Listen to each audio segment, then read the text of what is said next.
like you have some now. Yeah. 5 o'clock. Stuff on the table. Oh, it's ready for a feast. Yeah, that's Well, my there's Mr. guy. Nate. How you doing? What's up with this? I guess I better have some. Preschool. Yeah. Put in that recognition. Yeah. Yeah, it's going to snow Tuesday. Tomorrow for the other. How you doing? It's like, what?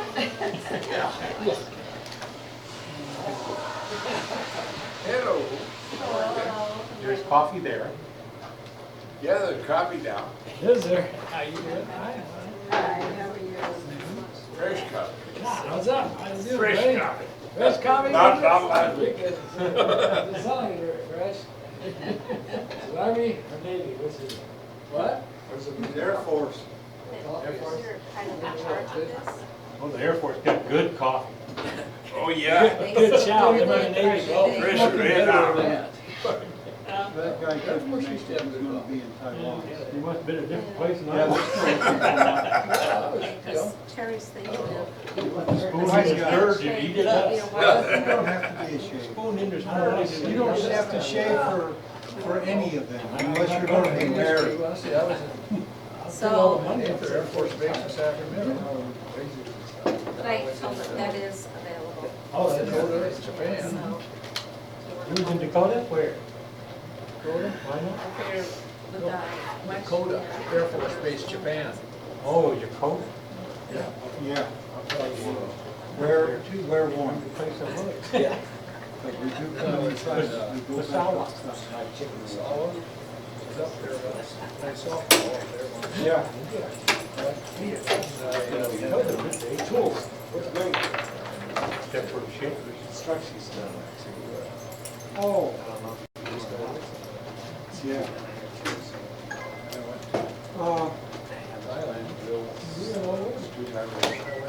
Yeah, What's prefab, what's not prefab? pretty much prefab. 4 years in Hawaii. I kept, The, yeah, you can keep me a little longer. Yeah. 916, You kept doing whatever you do Yeah. to stay, huh? Then I went to you know, so just people. It's a gamble. Yeah, and if you've got that, you know, I was sitting, Yeah, but it wasn't headquarters. sit, I'll tell you that. yeah, it was, shouldn't be Sitting much behind of the a desk. really. it's not my idea of a good time. Carrying stuff, bring your gloves. See it, let's see it. They will have. How are you? I like that. You're late, missed a few weeks. Huh?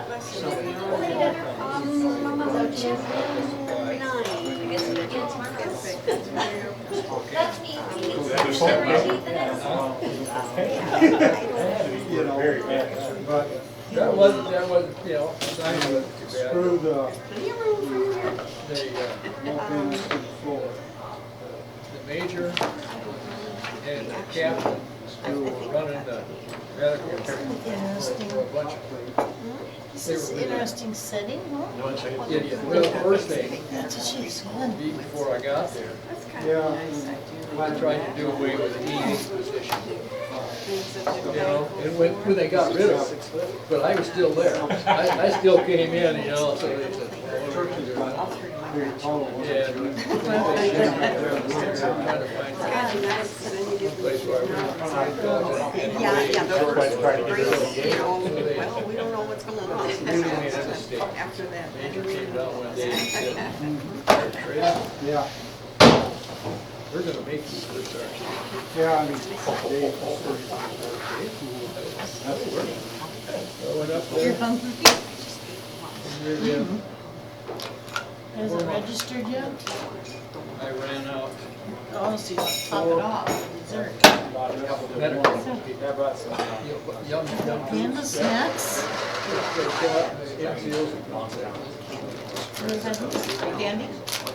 Try it. Paper, oh, yeah. write me some paper. Yeah. Run over personnel. Just see what the top is gonna satisfy that little urge. I got the fourth one going. The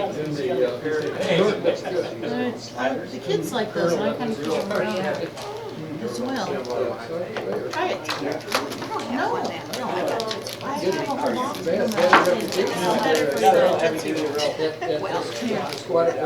All the commanders are coming together, you know, and you hear all this research that keep getting out. It's just a little like biscuit thing, a little hint of chocolate in it. You gotta get rid of them. Just enough. The kids got me started on them, and they like it. It's like having coffee for breakfast. And it's kind of like a snack without being too crazy. Yeah. They come in, those boxes like 36 or snacks. But the kids seem to kind of like them. I said, oh, And I guess that's just enough because I need to chocolate. hear this. For me, Well, I talked to her briefly. He didn't want to be the head chief. Rosemary's Tooth is okay. yesterday when I took Brian to the piano, He died. but I throw snacks away. I have something to nibble on when Didn't I come go to to the work piano. one weekend, I was gone and came back and the chief But died. that doesn't Yes, come hopefully in. Sunday Well, is I going to know, Why didn't they do the job already? Well, I went- We don't take it, we don't take after. That's enough. I've enjoyed all I can say. Medication. Where are you? Whatever is You in look this, like you it's were not off somewhere else. whatever is in there. Well, yeah, I mean, you know, and that's Well, it's nice to have So them. that when you get that in your system, it's like, Yeah, you can get it out. so she got home sleeping or she got to I work get today? it. I get it. She was, She wasn't there when you left. Well, that should be in a cause they competition. gave her narco. You know, that's Oh, the others? that's what I, you know. She's been trying to take ibuprofen, alternate with I'm calling her, we have, Marco. I've enjoyed all I She can only say. got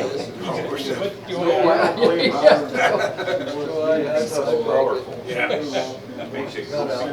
Well, she really hit it. You said it, not me. Well, I've lived for 30 years. Thanks everybody, I said. Entitled. But nobody gonna accuse me. If anybody would tell what you would. What she's doing, it's just. She would say anything about me, I'm sure. Preschool, I mean, All right, well, we'll get set. I'm sure that they probably do. What are we doing, Charlie Brown? I don't know, what's new with you, Charlie Brown? Preschool director. Linus? Trying to get my legs square. Oh, you're on the Yeah, I'm in the thing. trouble up there. Yeah. No, we won't be like this, well, we won't have class next week, so it doesn't matter if we're like this. That's right. But it'll be like this till tomorrow, and then through Sunday. Pie auction is coming up. Yeah. That one does. Well, this is for the preschool, their Thanksgiving feast. We do a big spread, and Wednesday and Thursday, the parents come in and help. Yeah. So, that's why they have all the crafts and things out. Yeah. So, we're kind of stuck like this. That's the way it is. I figure it don't matter. Well, we could probably handle it. I thought we could handle it for a day or two. Yeah. Yeah. I don't know, did you lose papers? He's 30. 30.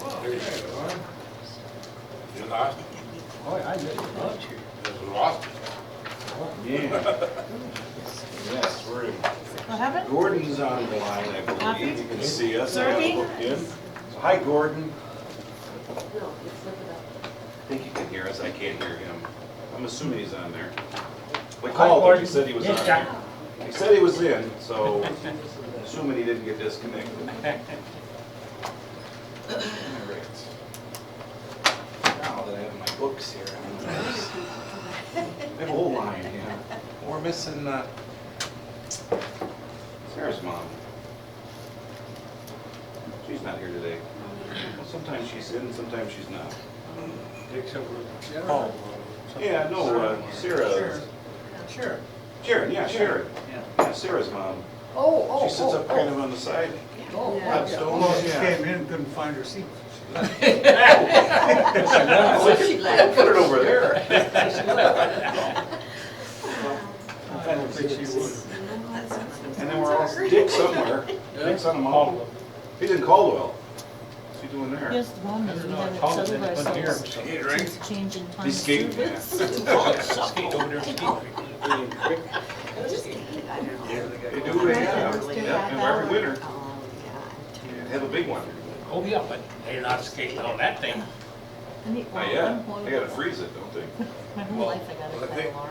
Mother Nature does. Yeah, well, yeah, they put the water in. I just hate getting it. The good Lord turns it to ice. So All right. I can't sleep.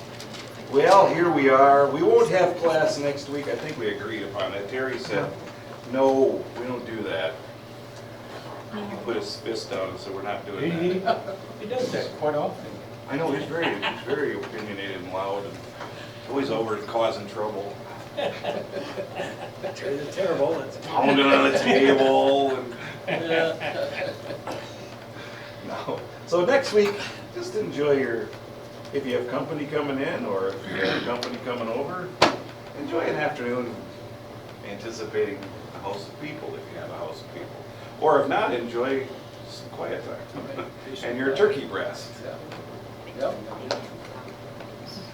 think we're making at least 2 turkeys. Can't have Really have a house.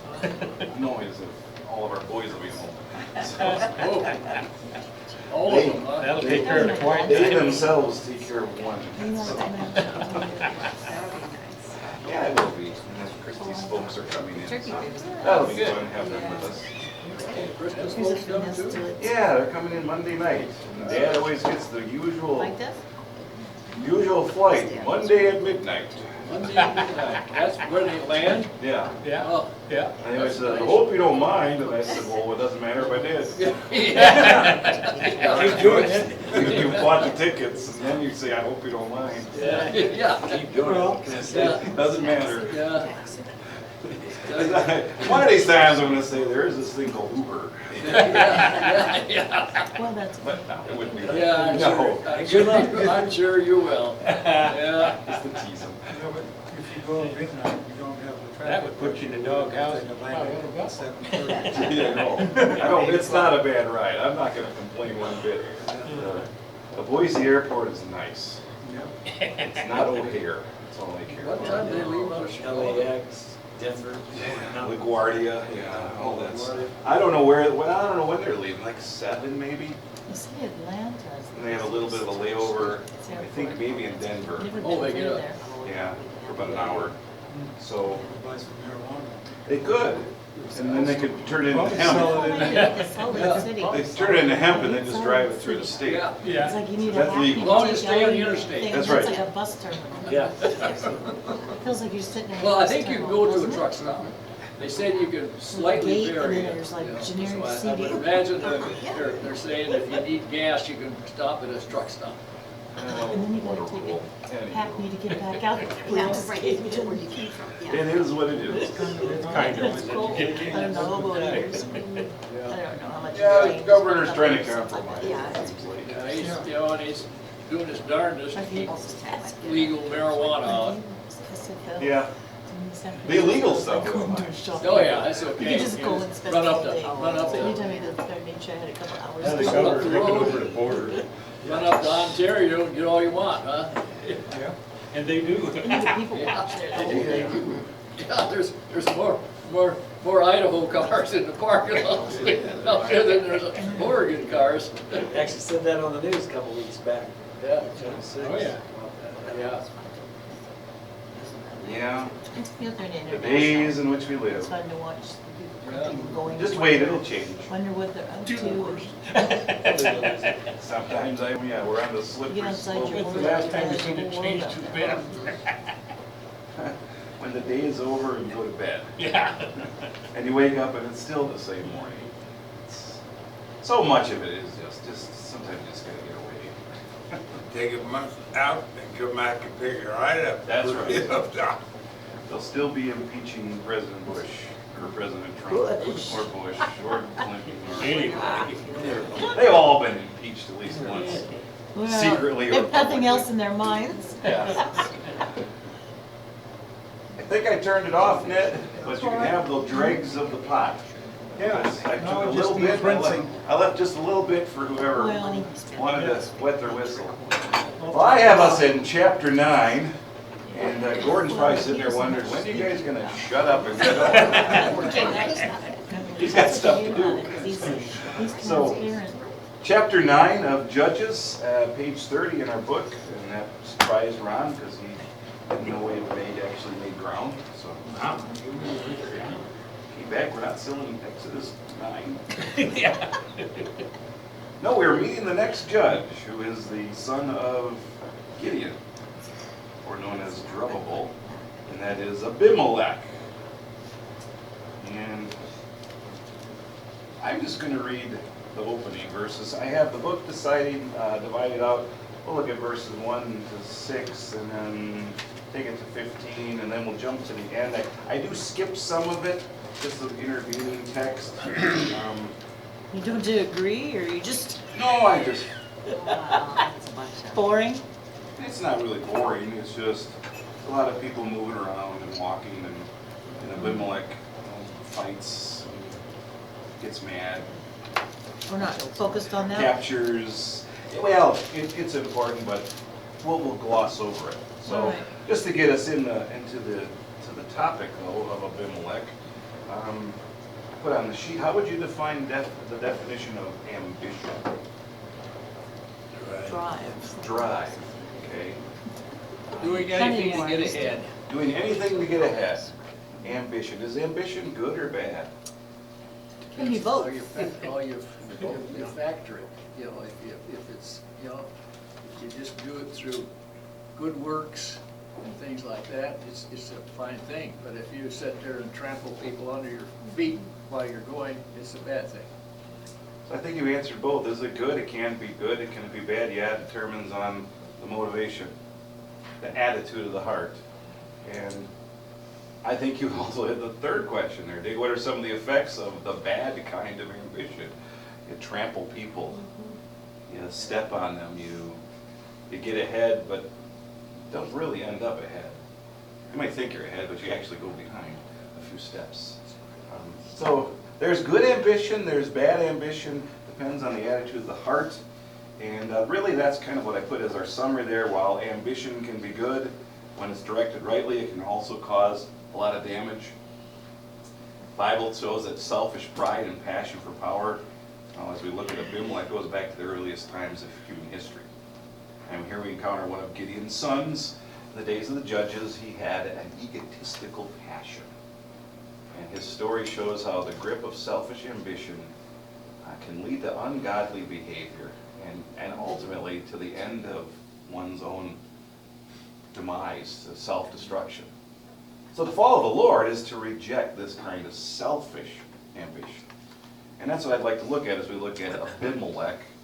And we'll read verses 1 to 6 there, and just because it's sort of weird words, names. Or as Gordon calls Othniel, he often referred to as oatmeal.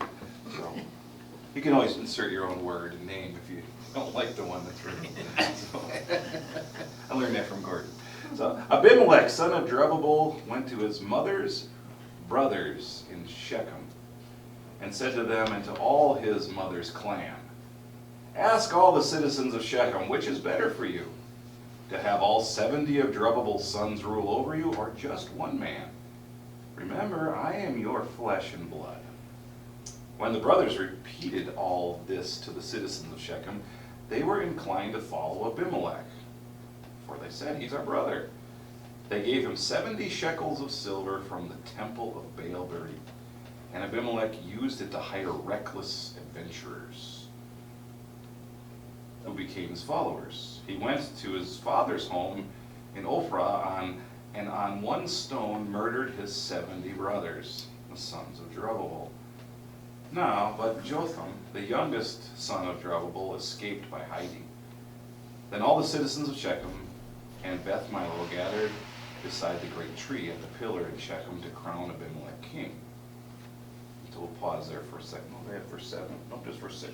So we'll pause there and kind of get our heads around the beginning of this. So another name for Jerubbaal is Gideon. remember last time we looked, Gideon didn't really honor the Lord or continue to honor the Lord after he had delivered the people. And we saw that in the end of chapter 8. Gideon took many wives, and he had 70 sons. And one of them was this fellow named Abimelech, by his concubine from the city of Shechem, which is why it says that he went back to his mother's house.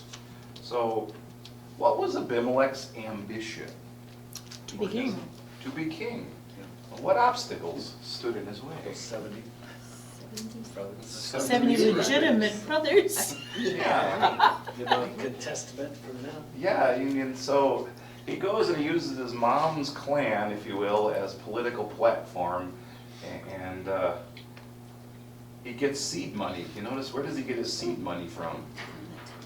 The temple of Baal. So he takes a loan basically out of the temple of Baal, and he goes and he hires these thugs who are called the reckless adventurers. I don't know what you might want to come up with. Worthless and reckless fellows. Yeah, if you want to come up with your own term for that, the Mexican cartel, I don't know what you want to call them. Fancy folk. Yeah, indeed, there you go. Dirty dozen. The Dirty Dozen. So thugs. And he does this as a mad dash to try to grab this power. And he's trying to do it, you notice, why is he doing this? What just happened? Who just died? His dad. Zerubbabel just died, the guy that everybody kind of looked. Remember, he set himself up as the power broker, as the demigod with his little ephod he made, and was getting his own entourage. And But yet he stepped back from being king, so was he still like so it was just kind of an unofficial leader? he was still the leader. Yeah, he was the But godfather. not a proclaimed leader. Yeah, he had the popular vote, and he didn't want to be king, but he was willing to be a fake priest, and along with it came the power of all of that came with that position. So he wanted all the authority without all the responsibility, if you want to put it in So he's terms. like being a priest better than a king. Yeah, because the priest didn't have to worry about all the kingly stuff. Well, he could come off more spiritual. He could come off kind of more as a guru and a religious leader rather than a political leader. And people like that better anyway. He did not want to be Jimmy Carter. He'd rather be Well, they were probably more Jimmy Jones. Jimmy drawn Jones. to it, because rather than by authority, I'm giving you my spiritual leadership. Yeah. And by my authority is So who's gonna argue with you that you got it in with God as opposed to you just decreeing, yourself king. Yeah. So kind of using the spirituals, even in a sense here, the superstitious aspect of people to garner power over them. So And how much visual was he really going to be in charge of anyway? as far as who was Gideon? Or- Yeah, Gideon and them, and Abimelech. That's a good question. Probably just a small area. Yeah. And whoever wanted to follow them. Yeah. His 12, Jesus had 12. How many did Gideon have? He had 70 sons for a little while. so with this, so Abimelech's one of 70, so Yeah, he was one of 70. he's one of 70. I'm curious, was there a limit of how many wives you could have? Because I don't understand why he took her as a concubine as opposed to marrying her. Well, wife. I mean, obviously there concubine. wasn't a limit, right? Yeah, we can't apply our, that's, we're taking Western thinking and applying it to Middle Eastern. A wife and a concubine or a midwife were kind of looked at the Same as same Solomon. thing. And same as Solomon taking on all these so-called wives. Same as Hagar. 600. Yeah. Well, it'd taken 2 years to work through. And that was more of a position of power. The wives, you might not even touch them, but they were status, and they were given to you by the other king or the other So you're like sheep. dignitary, and they would offer women as a sign of prosperity and generosity, and you amassed your harems. It still goes on in the Middle East today, this kind of practice. And and on the backdrop of that, you still have God saying, there's one man and one wife. Genesis 2. He always wanted it one way, but he knew people in their culture would go a different direction because because they be driven by their carnal, natural minds and not by the Spirit. Well, they developed the culture though, it wasn't developed, I mean, obviously God from the start said this is Yeah. my culture, and then they went their own deviated. way. Yep. And that's the natural mind going against the spiritual direction of God. And Israel was no exception. They fell into a lot of cultural traps. Well, they legitimized it with a lot of times when their husbands were killed or something, that they were doing this, taking them under their wing thing, right? I mean, initially, probably. I mean, there was the point of the kinsman redeemer was that you marry your brother's widow, that's how Right. Ruth became part of the Yeah. family. But that was more of a line. And rescue. the one between them refused because it would jeopardize his. Yeah, his standing and his Yeah. marriage because he wasn't the closest, nearest relative. And so, they had a reason for what they did, and it was. They justified it. And just like we justify, we have a welfare system and we allow people to take advantage of it. And it's now become a cultural lifestyle. People just raise children and have children who have children's children, and so they just expect the government to. You've been in North It's a lifestyle. I've been in South It becomes part of the lifestyle, it becomes part of your culture. And over time, this happens. And that's just the thing, don't look at the Bible as if these were these strange, odd people. Yeah, they had a different culture, different traditions, even different dress. Well, they didn't have a welfare system then. No, they didn't. But they had a government, and the government had its own way of taking care of things, if you will. They had a civil government. And part of the civil government was, families took care of clans. So says the socialist too. It's up to the village to take care of the idiots in the village. and in a sense, yeah, every government is based upon that. The stronger are supposed to take care of the weaker. The fortunate, the less fortunate. They jump on that help the needy. And you're hard-hearted if you don't. It all depends who's needy. Yeah. And the definition of needy and how they became needy. Sometimes they got more votes. Sometimes it's the prosperous who are the needy. Because they're being taken advantage of unfairly. So it's all been the same as it's always been. It's kind of the adage you read in Scripture that nothing new under the sun when it comes to society and culture and nations and people. And there were obstacles in his way, and he was going to figure out how to buy his way in the office. And so he had a quid pro quo. Said, you guys give me this, I'll do that. And so they gave him money, and he hired reckless adventurers, and they went off and took care of the opposition. So he goes to his family farm, if you will, to his mom's side of the family, because his dad's dead. So, and his mother's actually, she's going to be nicer to him. That side of the family will have sympathy on him. And so he goes there, and Milo, where it says Beth Milo, the house of Milo, was really a platform of dirt. It really was the site for a new temple that they were going to build there. And so he takes them to this potential religious site, and that's where they crown him king.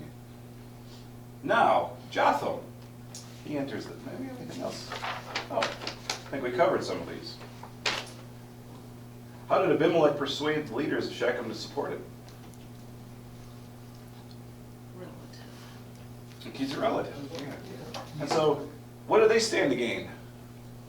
And he's here, they can influence him more easily since he is married. Yeah, he's family, so we can have a place at the table, so to speak.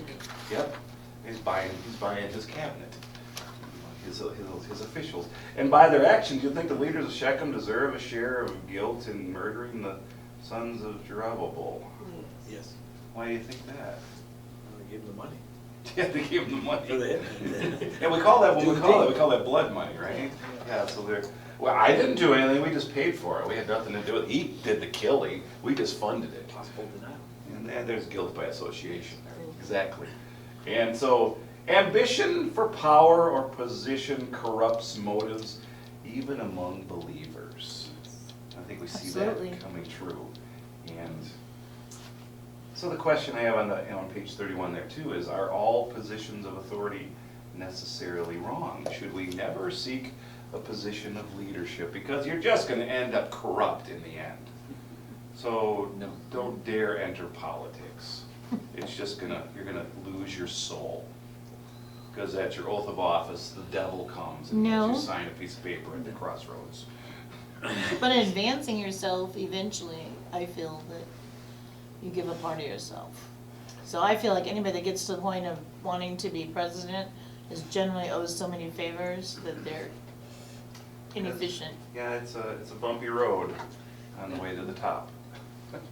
And you have to pay off a lot of favors and make a lot of promises that you break, and some that you keep, and some you wish you didn't have to. And that's just part of the ugly, nasty reality of civil government in this world. As God allows it to work, and still gives it a good purpose, but that doesn't mean we handle it well. So, you know, if anybody has a grandkid or a kid, don't think about running for office.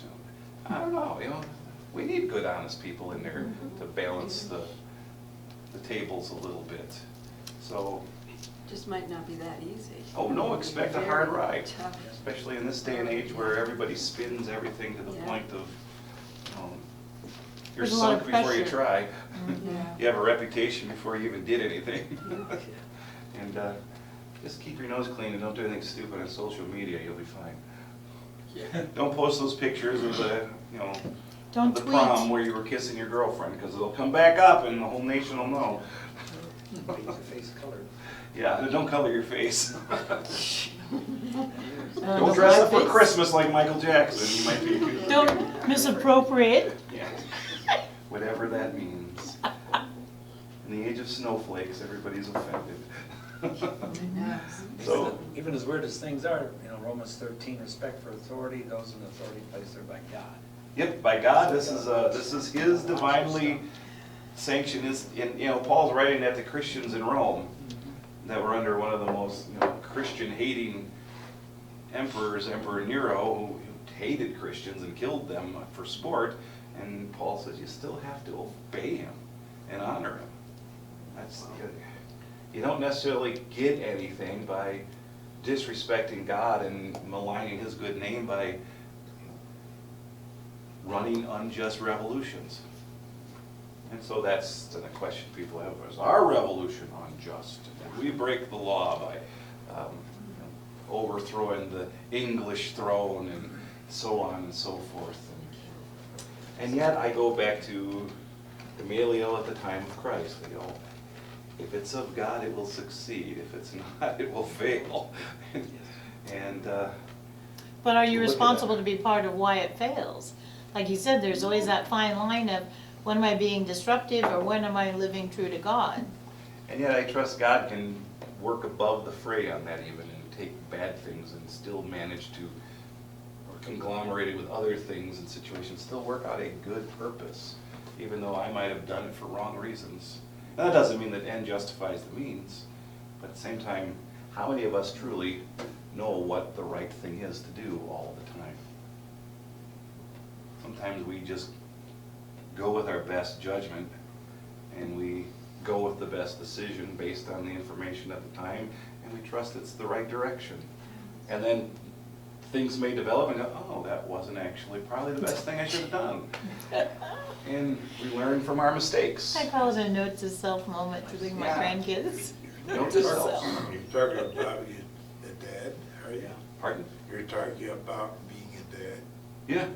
Yeah. It's just being a dad and Don't come with instructions.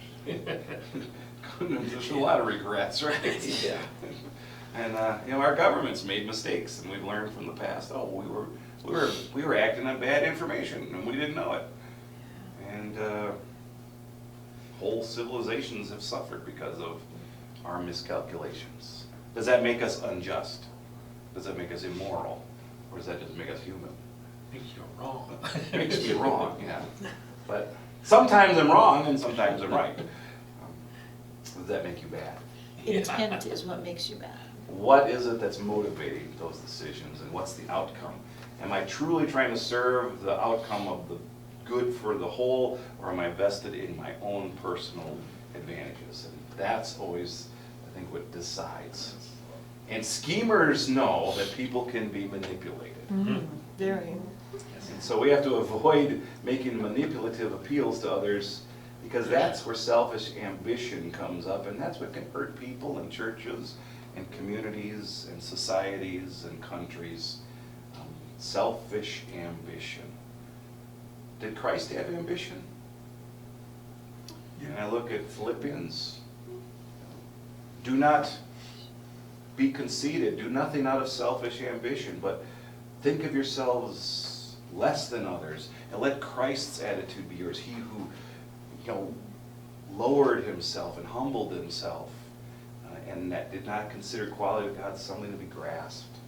There's that humble attitude towards, why am I doing what I'm doing? Ambition is not wrong, but what's the motive behind it? Abimelech didn't read Philippians 2 because he didn't have it yet, but God laid out the principles of humble leadership and trust. His father had it for a while. He had a humble trust in God, and he lost it. So Abimelech, he was kind of twice as bad. He didn't even start with it. So if we read through chapter 9, 7, and then Jotham. Jotham, he was told about this great intrigue. Who is Jotham? Jotham is another one of Well, it the makes reference to a sons. brother that was hiding, Yep, he's the guy that snuck away from the mass murder. but there's no name given. Yeah. Well, I Says meant right- in this Yeah, one of the particular, But Jotham, the youngest son of Jeroboam, escaped by hiding. Verse 5.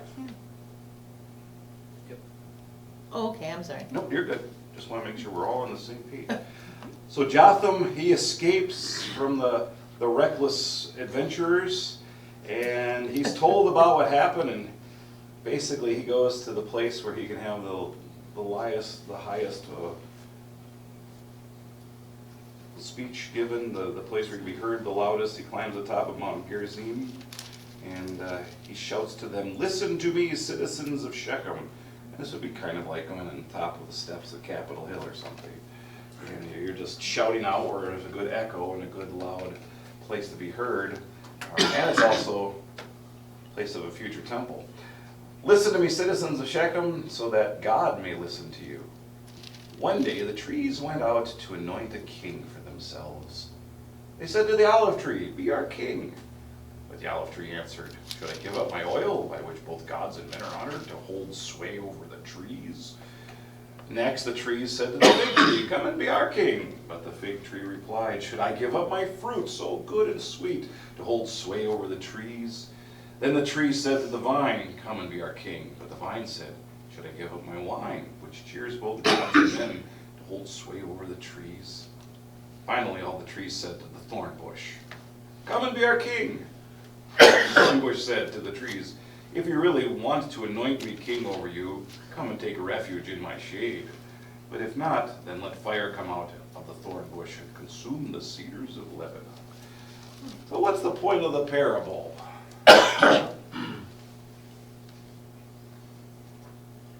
Who's the thorn bush? Really Abimelech. It'd be Abimelech, and what really is Jotham saying here? You made a bad choice. And what worth is Abimelech as king? Not worth the mustard of the thorn bush. He is good for nothing. Nothing. Shade. What's a thorn bush good for They besides pick- causing He's a pain? shady character. Yeah, you're gonna hide under the shade of a thorn bush? That's pretty stupid. And they picked the wrong guy. And Abimelech, this is a little prophetic. Well, because not only that, but Abimelech- isn't he basically saying, hey, either you get on board or you're gonna, Jotham? Yeah, basically saying, you guys, you hitched your wagons, you're. well, he's saying the thorn bush is saying either you're with me or I'll destroy you. Basically, right? that's what, Abimelech would never say that. But But- Jotham's saying by his actions and attitude, that's really what he thinks of you. He only wants to garner your favor and get your support so that he can use you and in the end destroy you and suck you dry of all that you have. Because it's about him and his aspirations to be a career politician, in essence. He's going to be the ruin of Israel because of his selfish desires. Did you write this yesterday? No. It sounds like it. And, yeah, do you want to go stand up in Capitol Hill and read the parable of Jotham to Congress, to the Senate? I mean, maybe we should just mail something to all of our government leaders and just put in there, read Judges 9. You might learn something. And Romans 13. You never heard of Judges before. And they probably go, oh, that's in the Bible, we can't read that here. Yeah, it's the law. Or they're so dumb they'd read it and then after the fact go, oh, that's from the Bible. We can't read that. No, I'm being facetious. I'm not being very honorable. So, how might you determine if your motives are self-serving or selfless? Whether you have yourself, where you're thinking about what you're gonna gain and what you're gonna be able to help someone with. Yeah, and I think ultimately how the people end up viewing you, because the people Who gains? the people aren't dumb, right? Yeah. And if your own constituents turn against you, that might be a red flag that maybe your heart's not in the right place, or you've been led to go in a direction you initially didn't. You know, and I mean, we see a lot of political connection here because this is about civil leadership and government in a sense, but is there something here that we can then apply to civic government? Do you lie to your constituency just to get their votes? Or, I mean, and do our politicians lie to us? Gee. Quite a bit. False promises. Maybe just First consider who they you go voted to law school and learn how to lie at law school, and then they become politicians. And they'll learn how to make money at it. You gotta take more interest in who you're voting for. What's that? Called You language. gotta take more interest in who you're voting for. But yeah, and not just what he can give you. Yeah. I mean, wouldn't you like me to be, because you know what? Do you want all this rap? Wouldn't it be nicer if you just had, I have all the answers. Trust me. So how do you tell when someone's telling you to trust when they're lying? Action. Yeah, when they say trust. Previous actions, I think is the only thing you can judge somebody by. I think by their actions and by the record of action. I've learned that a lot about people, that they can talk a good story, but it's what they do. Don't tell me, show me. And I know James said that too. I will show you my faith by what I do. You say, you know. I'm just saying, a lot of people will say I love you, and which are empty words until you show it. Yeah, and we back it up with actions, and that's why Facebook love is so vapid. Everybody likes, I like that. I just do what everybody else does. Prove it, prove it. I think that would be the proof is in the pudding, you know, as the old saying goes. Prove your statements by what you do. And not every politician, sometimes they try really hard and they get outnumbered. And they Right. have to backpedal in order to stay alive to fight another day. But as long as they're honest with you and tell you that, but this is what happened. And believe me or not, but this is kind of why I wasn't able to deliver fully, and I really intend to, and I'll keep fighting for you. And let me tell you, it's a tough world up there in Capitol Hill or wherever they're at. And as long as they're honest with you about that, and they're not spinning things in order to pull the wool over, making promises to this end, and then bailing on them to keep a promise to another. Well, we won't shut down that factory, and then somebody else wants to come in and develop the land and promises you twice as much of whatever. And lo and behold, all of a sudden, all the factory workers are laid off and nothing is shut down. But you are the guy who was for coal, you're the representative for the railroad or whatever, and you made promises to us. Well, somebody made a better promise with me. So that's, I think, you look, and how do you do that? Well, you gotta do your own homework. you gotta pay attention and listen and read up on, and that takes work, because we used to be able to trust our media to tell us the I was gonna say the objective same thing. realities. But they're all in it too, spinning it for how they want it to sound, because it's not about you being informed, it's about them being able to stay on TV. Yeah. Keep the ratings up. And I'm sorry, cable TV has ruined the news with this 24/7 news cycle of, we gotta stay legitimate, and it's all a competition, and whoever can spin the news to the, I told her, I said, you have to pay attention to who owns the news media. yeah. I'd go on for the days of Huntley Brinkley. No, we're not many around know that anymore. Chicago Tribune, I think he founded that, and then other major newspapers, yeah. And that was back in the day when reporting was an honorable Position. job. They felt like they were the watchdog for the people. Now, it seems that they're the water carriers for the king, so whoever the king. Now they're the dogs. Yeah, so the Bible has a lot to say about our society that I don't think is necessarily positive. So just a little commentary on the other page of the Cedars of Lebanon.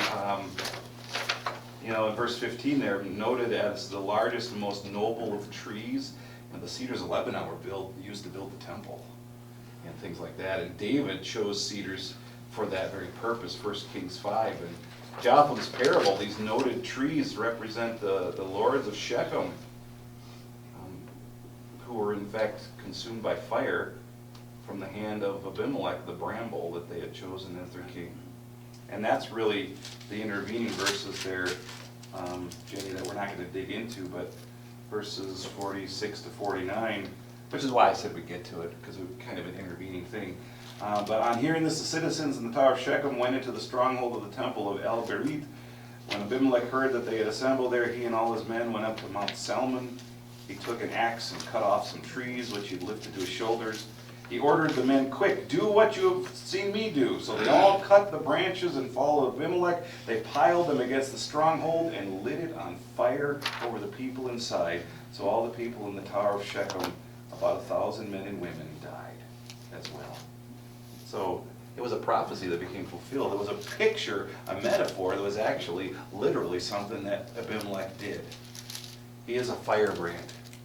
He's a wild bramble. You can't trust him. And he took those great noble Lebanon cedars, those noble people who trusted him, and he would burn them up for his own, literally and figuratively, threw them under the bus and on the fire for his own selfish ambitions. That's how you know somebody's a crook. He burns his own people. It's a little late if you're one of his people. I think when you get to that point, I think you're kind of, wow, we're a little bit past the point of return. So I look at it from this point of view. We are created in Christ as a new creation to serve. And so to desire anything other than what God wants for us is to settle for less. When, however, we apply ourselves to his purposes through self-giving service and, honest work, like you said, Dick, good works, honest deeds, a job well done. And sometimes a job well done just to receive a paycheck is a job well done because you've entered a contract. I will do this work faithfully and you will pay me in kind. And so it's a contract of trust. It's slavery for 8 hours a day or so, but you're getting paid for it. And if my contract is to do this work faithfully and in return you will pay me faithfully, that's honest, good work. That's honoring Christ. When you honor your employer and your employer honors his or her employees. That's Christ honoring. And that helps us to be able to live a life of purpose and to have meaning.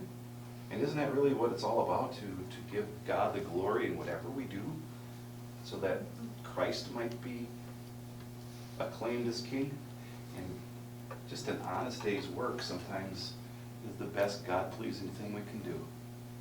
I haven't done anything great for God today. Well, did you just do your job? Did you just live your life and strive to keep your nose clean? That's being honorable to God. That's giving God glory. And no, he didn't go and work at a soup kitchen and save, homeless people from, destitute, living under a bridge, or, I don't know. Do you have to do that to be honorable? I think sometimes people get off track and they are more focused on doing those things than taking care of their family. Because what do those things have? Because they get potential to accolades from other people. And is that your ambition, to get accolades? And so are you really using the people that you're claiming to help as a prop to get what you really want, which is praise? And that's when Jesus would say, don't let your right hand know what your left hand is doing. Do it humbly and anonymously, because pride begets a fall. And if you're haughty and proud in your ambitions to serve people so that you might be praised, be careful, because that's going to be very empty and you're going to fall. And you might never get caught. And people might praise you and build hospital wings in your name. But at the end of the day, who do you got to look at in the mirror and who do you got to go to bed with at night? And if you know in the heart of your hearts that what you did was really just empty, then it is empty. And you feel empty.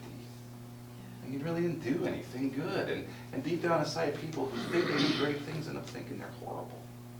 I haven't done anything great. But you did this, you did this, you did this. Look, you're awesome. I haven't done anything great. I think what they're really saying is, I did those great things for myself, and I realized I didn't pay back. And their motive wasn't in the right place to begin with. You don't need to be a Sister Teresa. I mean, I think she did what she did out of her own love, but you don't need to be that person. But she was, in terms of personal responsibilities, she didn't have the responsibility of a family and a spouse and all these things She that was were married to also the on her church. plate. Yeah. And so she was She was allowed to do able that to- stuff, and she did it for the right But isn't that the whole design, especially with the Catholic Church, with priests not being married and things, so they can focus just on doing the good Lord's works, work? yeah. And they get a little proud about doing it too. Right, which, and I think Because the we're Bible doing better tells, things than you rabble. the Bible basically says that's a good ambition, if you can do it, correct? Yeah, But it says- without it tainting you. Yes, Just like it's a good ambition to raise a family if you could do it without tainting you. Maybe some shouldn't be married. right. Paul knew he would not do a good job as a husband and father. But that's the example you, like we just said, if you're more into missionary work and can't focus on your family, then you're not doing right by your family. Yeah. You shouldn't have a family. And Paul recognized that, which was his gift. He didn't feel the desire, the tug, the need for that type of earthly thing, because he knew I think he knew his life was not long. He knew he was going to be martyred. He knew he was doing great things with a short amount of time. He talked about that, his cup is full, his offering has been given, and he's being poured out. And he knew dragging a wife and a kids through all that. They see him getting shipwrecked and stoned to death practically, and beaten and whipped and in prison. What? Where's he at today? Gee, is Dad alive, Mom? I have no idea. That would be a horrible Well, not only that, but thing. that would be a bad mark against you. Yeah, So, and it would not be, and you'd be a Right. good for nothing. Through that. And, am I being a thorn bush for the Lord? Or am I accepting the thorn in my side that is given me to do His purpose and will? And am I content with my role? That's the thing, I think it's contentment. Everybody has a place to serve and a life to live, and each person's life is their life in relation to yours. You can't live somebody else's faith, nor can you live somebody else's life. But man, don't we just wish we could? I wish I could trade places. I wish I was more talented. I wish I was better looking. I wish I had that. I wish I could what do do I that. always say about that? You can't fillet. Yeah, you fillet can't fillet somebody. life. And- You can't fillet life. If And you, what- if you and want what's to a wish envy some, sandwich? yeah. It's 2 slices of bread and you wish you had some meat. If you want somebody else's life, then you have to take their Their downside as well. downside with it too. I would love to be successful. Well, do you know the cost of success? You don't know the dark moments, the sleepless nights, the Pain they've struggles, been the through. pain, the sacrifices and the hurt and the mistakes that they endured or have caused others to endure. Sometimes be careful what you wish for. Well, yeah, and then another thing is, what do you consider successful? Exactly. How high do you have to be successful? Do you have to be the President of the United States? Or if you're just one of the church elders? Which, you know, And so that may be your point of being successful. is that the role God has for you? Be content. And successful versus faithful. You know, am I content with what I'm doing, and am I being faithful to my Lord? And you know, success only comes with contented faithfulness. Well done, you who manage these talents. Now I'll give you a few more as I see fit, if that's my purpose for you. But don't go aspiring for things that, you know, God has never promised. Don't go chasing after rainfall or waterfalls where you shouldn't swim. You know, there's a song about that. Don't go chase. There you Yeah, go. but, when did we do I know that. this, and this, and this, and this? Deuteronomy? No, but that's, and Jesus said, when you did it to the least of these, you did it for me. Yep. Yep, the So- Matthew 24. A lot of the stuff, we may not even think we're doing that great. So when you just took care of your kid at night when he or she was crying, Mhm. and you just comforted them and loved them, and you're thinking, what good am I doing? I'm just a mom. And Jesus says, oh, you do that for me because I was that baby. And so on and so forth. Greatness in God's eyes is not necessarily greatness in men's eyes. And don't get stars in your eyes unless they're, you know, the Lord being the star. And that's really the trick here that Abimelech teaches us. He didn't learn it the right way, but he teaches us nonetheless. And I look at chapter 9 there where now Gaal, son of Ebed, this is kind of interesting, he moved with his brothers, verse 26, and the citizens put their confidence in him. And after that, he'd gone out to the fields and gathered the grapes and trodden them, and they held a festival in the temple of their God. And if you're trotting grape, what are you making? So, Grape juice. and then while they're eating and drinking, they cursed Abimelech. They tied one on and said, that blankety blank, no good, so-and-so. So Abimelech, he leads the people to become at odds with one another through his fake covenants. And it's all out of selfishness. And it seems like, God sent an evil spirit between Abimelech and the citizens of Shechem, verse 23, as if God intervenes and allows Satan to kind of have his way through this whole ugly ordeal. And God did this in order that the crime against Jerubbaal's 70 sons, the shedding of their blood, might be avenged on their brother Abimelech and on the citizens of Shechem who helped him murder his brothers. I kind of see Cain and Abel here, Their blood's crying out, the Lord's avenging, and he uses Satan to avenge the blood of the innocent. And Satan's more than happy to, hey Lord, let me at it, I'll get in here and I'll stir this up and destroy and cause all sorts of heartache. But God's using it to work out in his mind and will a good thing, which is eventually the annihilation of Abimelech. And in opposition to him, the citizens of Shechem set men on the hilltops to ambush and rob every one of them who passed by, and this was reported to Abimelech. So you got this civil strife going on, and this drunken riot that takes place. And it kind of sounds like Hong Kong almost. So as we walk through, I just want to kind of take you through this. What kind of tree are you? Are you a vine tree? Are you a fig tree? Are you the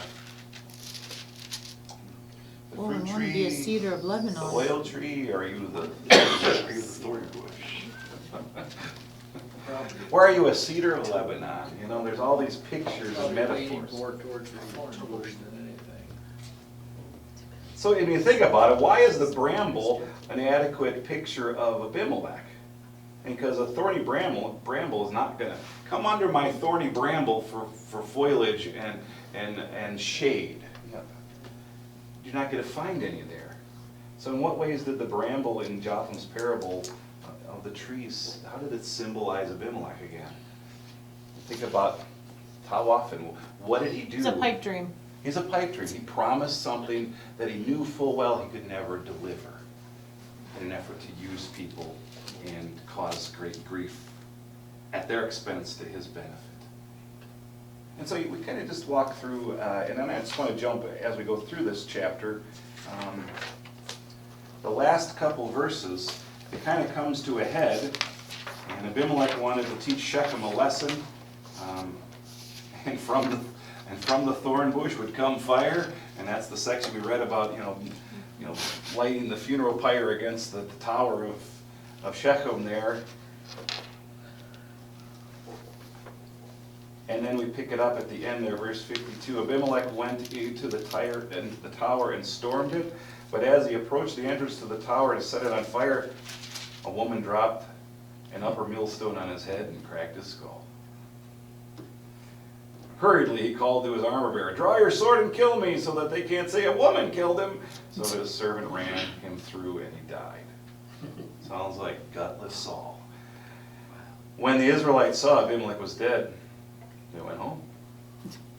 Mission accomplished. Thus God repaid the wickedness that Abimelech had done to his father by murdering the 70 brothers. God also made the men of Shechem pay for all their wickedness. The curse of Jotham, son of Jerubbabel, came upon him. Where was the curse? The curse was that he would be called out.